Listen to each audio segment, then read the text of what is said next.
Okay, so the Department of Homeland Security now pushing back on criticism of an arrest that turned deadly in Chicago on Friday. Authorities saying that a suspect was shot and killed while trying to flee a traffic stop, striking and dragging an agent down the street in the process. The follow-up, Broadview, Illinois. Alexis McAdams is there with more. Hello.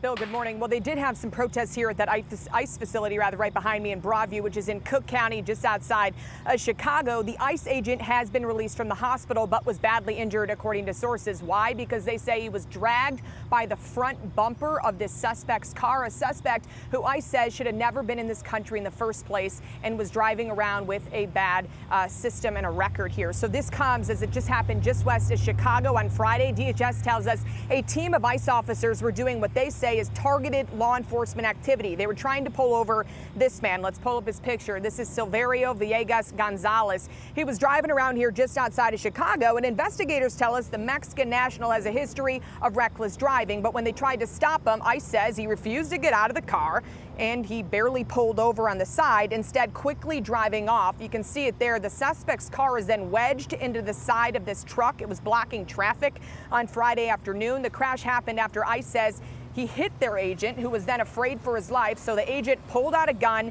and shot and killed the suspect, according to the agency. Democratic lawmakers didn't want ICE here in the first place in the sanctuary city. They now want an investigation, saying something just doesn't add up.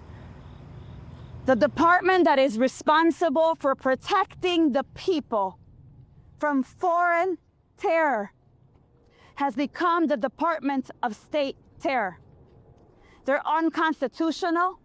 They're unaccountable. A community member was killed by ICE in a reckless federal operation. The death was not an accident. It was state violence.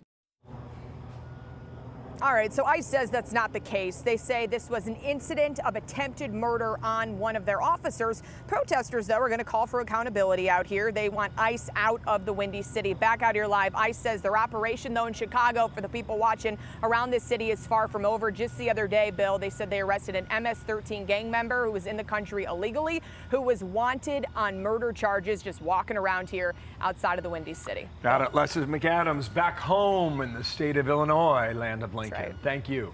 Hey everyone, I'm Emily Campagno. Catch me and my co-hosts Harris Faulkner and Kaylee McEnany on Outnumbered every weekday at 12 p.m. Eastern, or set your DVR. Also, don't forget to subscribe to the Fox News YouTube page for daily highlights.